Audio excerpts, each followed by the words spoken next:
안녕하세요. 하루 필수 말씀 충전 하필 큐티 조종환입니다. 오늘 함께 나눌 하나님 말씀은 아모스 6장 1절에서 14절까지 말씀입니다.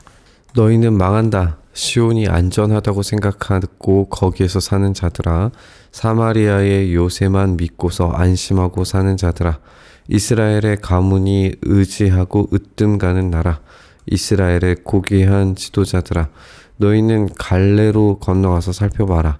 거기서 다른 큰 성읍 하마스로 가보아라. 그리고 블레셋 사람이 사는 가드로도 내려가 보아라. 그들이 너희보다 강하냐? 그들의 영토가 너희보다 넓으냐? 너희는 재난이 닥쳐올 날을 피하려고 하면서도 너희가 하는 일은 오히려 폭력의 날을 가까이 불러들이고 있다라고 말하고 있습니다. 여기에서 사마리아를 의지하는 이스라엘의 고귀한 지도자들과 가문들이 있다는 걸 우리가 읽게 되죠. 사마리아는 사실 천혜의 요새였기 때문에 이런 생각을 할 수도 있었을 겁니다. 그런데 문제는 뭐냐면 이곳이 하나님께서 허락하신 곳이지 자신들이 능력으로 이 땅을 차지한 게 아니라는 거예요.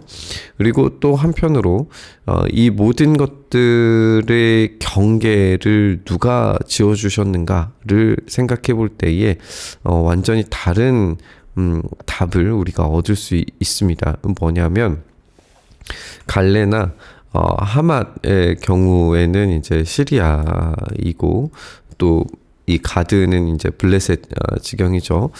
이곳의 도시들을 지금 북이스라엘과 남유다가 각각 이제 강력한 통치권 아래에서 이 도시들을 지금 영향력 아래에 두고 있었어요.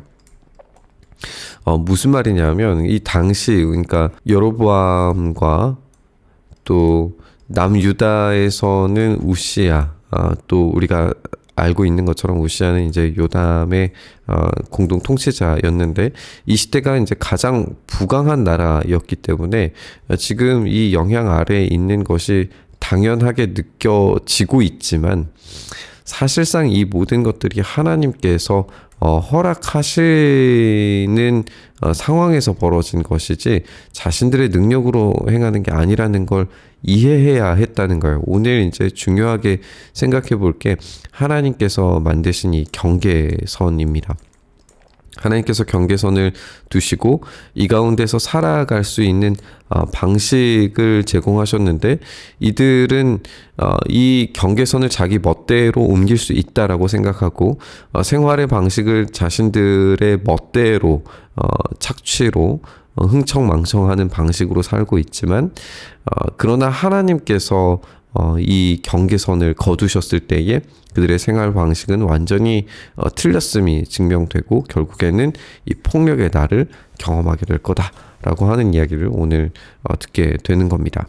너희는 망한다. 상하침상에 누우며 안락 의자에서 기지개를 켜며 양떼에서 골라 잡은 어린 양 요리를 먹고 우리에서 송아지를 골라 잡아먹는 자들, 고문고 소리에 맞추어서 헛된 노래를 흥얼대며 다윗이나 된 것처럼 악기를 만들어내는 자들, 대접으로 포도주를 퍼마시며 가장 좋은 향유를 몸에 바르면서도 요셉의 집이 망하는 것은 걱정도 하지 않는 자들, 이제는 그들이 맨 먼저 사로잡혀 끌려갈 것이다. 마음껏 흥청대던 잔치는 끝장나고 말 것이다. 지금 여기에서 언급되고 있는 이 다윗과 요셉의 집, 이것이 이제 유다와 북이스라엘이 될 것이라고 보여지고 지금 이 본문에서 엄청난 이 파티, 잔치가 벌어지고 있는 것을 우리가 읽게 되죠. 이 먹을 것이 풍성하고 먹고 마시는 것, 그리고 또 노래를 부르며 또 흥청망청 춤을 추며 좋은 향유를 몸에 바르는 이런 사람들의 모습을 우리가 읽게 되는데 지금 이 모습에서 알 수 있는 것은 이들이 지금 쾌락적이고 향락적인 파티를 벌이고 있는데 여기에 어떠한 정의와 공의를 발견할 수 없다는 겁니다. 우리가 이전의 본문에서 함께 생각해 봤던 것처럼 이들이 예배하는 이유는 하나님의 형상을 닮아서 정의와 공의를 강물처럼 물처럼 흘려보내는 것이었어요. 그래서 이 예배를 통하여서 얻게 되는 제물들, 화목 제물들을 통하여서 가난하고 어려운 이웃들과 함께 나누는 축제가 벌어져야 됩니다. 하나님께서 말씀하신 것은 이 나눔의 축제였는데 이들이 벌이고 있는 축제는 자기네들을 위한 축제이죠. 그러니까 완전히 예배와는 상관없는 방식의 파티를 즐기고 있는 겁니다. 그러니까 하나님께서 정하신 그 나라 안에서 그 경계선 안에서 하나님께서 원하시는 것은 참된 하나님과의 만남을 통한 이 예배의 삶으로 하나님의 형상이 회복되고 정의와 공의로 살아가는 삶의 방식을 제공하셨는데 자기들 멋대로 경계선을 깨뜨릴 뿐만 아니라 향락적인 즐거움의 파티를 벌이면서 이 하나님의 삶의 방식들을 깨뜨리고 있는 거예요. 그렇기 때문에 이 모든 것들이 끝장나게 될 거라는 거죠. 주 하나님이 스스로를 두고 맹세하신다. 만군의 하나님 주님께서 하시는 말씀이다. 나는 야곱의 교만이 밉다. 그들이 사는 호화로운 저택이 싫다. 그들이 사는 성읍과 모든 것들을 내가 원수에게 넘겨주겠다. 그때에 가서는 비록 한 집에 10사람이 남아있다고 하여도 끝내는 모두 죽을 것이다. 하나님께서 이 경계를 거두실 때에 모든 것이 다 죽음으로 결말짓게 되어지는 걸 우리가 읽게 됩니다. 이 성읍과 호화로운 주택을 하나님께서 제공하신 그 경계선 안에서 물론 누릴 수 있었을 겁니다. 그러나 삶의 방식이 전혀 하나님이 원하시는 방식이 아니었기 때문에 그들이 맞이할 것은 죽음입니다. 한 집에 10사람이 남아있어도 모두 다 죽을 텐데 10절은 조금 어렵기는 하지만 우리가 한번 천천히 생각을 해보면 시체들을 불살라 장례를 치르는 친척이 와서 그 집에서 시체들을 내가면서 집 안에 있는 사람에게 옆에 아직 시체가 더 있냐라고 물어요. 그러면 이 집 안에 있는 사람은 아직 남아있는 사람일 수 있겠죠. 남아있는 사람이 없다라고 대답을 할 거예요. 그러면 이것은 그냥 이 사실에 대한 이야기인데 갑자기 이 친척이 하는 반응이 뭐냐면 조용히 하라라고 하면서 주님의 이름을 함부로 불러서는 안 된다라고 말할 거라는 거예요. 이제 여기에서 좀 이해가 어려운 것은 친척이 왜 조용히 하라라고 하면서 주님의 이름이 갑자기 여기서 이제 등장하는지가 어려운 이야기인데 우리가 여기서 이제 숨겨진 어떤 이야기들, 어떤 배경들이 있다라고 추측을 해볼 수 있을 겁니다. 그러니까 없다라고 대답한 이후에 당연스레 따라오는 어떤 말들이 있겠죠.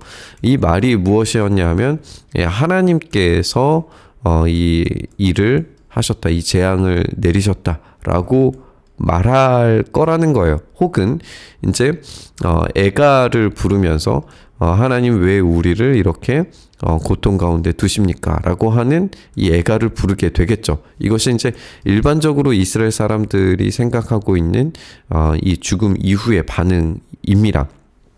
그런데 지금 하나님께서 이런 재앙을 벌이셨습니다. 하나님 왜 이런 일을 우리에게 행하십니까? 라고 하는 이 애가가 여기에 이제 불러졌다면 지금 여기 없다라고 말하고 있는 이 사람이 아직 남아있는 사람이 이 이야기를 하고 있다면 지금 이 말은 하나님께서 왜 이런 일들을 행하시는지 전혀 이해하지 못한 행위겠죠. 지금 이들이 해야 하는 것은 이 회개의 반응이어야 될 텐데 오히려 하나님을 언급하면서 하나님께서 재앙의 시원자, 재앙을 시작하신 분, 재앙을 내리시는 행위자라고 그렇게 고발하면서 하나님에 대한 그런 습관적인 애가를 부른다면 그 습관적인 말로 인해서 남아있는 자는 결국 이 심판을 받게 되는 거죠. 그래서 남아있는 자가 한 사람도 없이 모두 다 끝내 죽을 것이다 라고 하는 것이 이 상황의 보고와 그에 더불어서 그들이 해야 하는 태도가 전혀 하나님께 돌아오지 못했다라고 하는 것을 보여주는 이야기가 될 수 있습니다. 나 주가 명한다. 큰 집은 허물어져서 산산조각 나고 작은 집은 부서져서 박살날 것이다. 말들이 바위 위에서 달릴 수 있느냐? 사람이 소를 부려서 바다를 갈 수 있느냐? 이것이 이제 하나님께서 정해 놓으신 경계선과 그리고 그 안에서 살아가는 이 삶의 방식이라고 할 수 있겠죠. 그렇다면 지금 말들이나 아니면은 소는 자기가 잘 달릴 수 있는 공간 또 행하면서 살아가는 어떤 삶의 방식, 양식들이 있다라는 걸 우리가 알 수가 있어요. 그것을 넘어서게 되면은 다치고 죽을 수 있다는 거죠. 그런데 이들이 지금 말들이 바위 위에서 달리는 것처럼 사람이 소를 부려서 바다를 가는 것처럼 그 하나님이 정해놓으신 경계, 삶의 방식을 버리고 떠나서 다치고 죽는 일들이 지금 일어나고 있다라는 겁니다. 그런데 너희가 공의를 뒤집어서 독약을 만들고 이게 이제 이 경계선을 벗어나고 정의에서 거둔 열매를 쓰디 쓴 소태처럼 삶의 방식을 완전히 바꾸어서 쓴 소태와 같은 삶을 만들고 있다는 거예요. 너희가 로드바를 점령했다고 기뻐하고 가르나임을 우리의 힘만으로 정복하지 않았느냐라고 말하는 것은 지금 현재의 상황입니다. 그러나 하나님께서 한 나라를 일으키셔서 너희를 치겠다. 그 경계선을 거두어 버리시는 거죠. 지금 이스라엘이 그 경계선 안에서 하나님께서 허락된 삶을 살아야 되는데 이 경계선을 하나님께서 무너뜨리시면은 이들에게 남는 것은 파괴와 죽음뿐이라는 겁니다. 그래서 만군의 하나님 나주의 말이다. 그리 하맛 어귀에서 아라바 게울에 이르기는 온 지역에서 너희를 억압할 것이다. 이 두 지역은 이제 북이스라엘과 남유다의 전 지역, 약속의 땅 전 지역이 될 겁니다. 이 전 지역이 결국에는 멸망하게 될 겁니다. 하나님께서 정해놓으신 그 경계와 하나님께서 규정하신 삶의 방식들이 있습니다. 그것을 벗어나는 것은 혼돈과 공허로 되돌아가는 죽음 행위일 뿐입니다. 이스라엘은 자신들의 힘과 능력으로 대단한 일들을 하는 것처럼 착각하지만 그들은 하나님의 경계와 규정 안에 있을 뿐입니다. 그들이 즐겁게 먹고 마시고 노래하고 춤추는 행위들은 결국 죽음의 무도회 같은 모습이었습니다. 지금 우리의 시대에도 끔찍한 재앙이 닥치기 직전에 버블처럼 부풀어 오르는 그런 풍요들을 잠깐씩 경험해 왔습니다.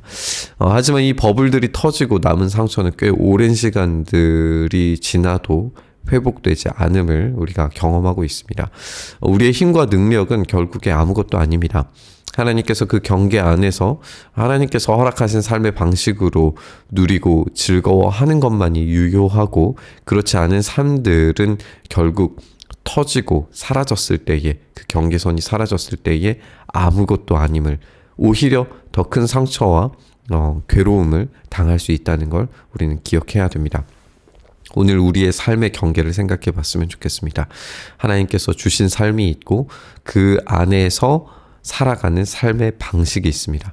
우리에게 허락하신 그 삶의 방식을 오직 복음 안에서 살아갈 수 있기를 간절히 바라며 그래서 주님의 뜻에 합당한 삶을 살아내어서 주님께서 주신 이 경계선 안에서 하나님의 그 도우심 안에서 오늘 하루를 살 수 있기를 간절히 바라며 우리 묵상의 자리로 나아가시죠. 주님께서 부르신 삶의 모습, 그 삶의 자리 안에서 오늘을 풍요롭게 살아갈 수 있게 되기를 간절히 바라고 소망합니다.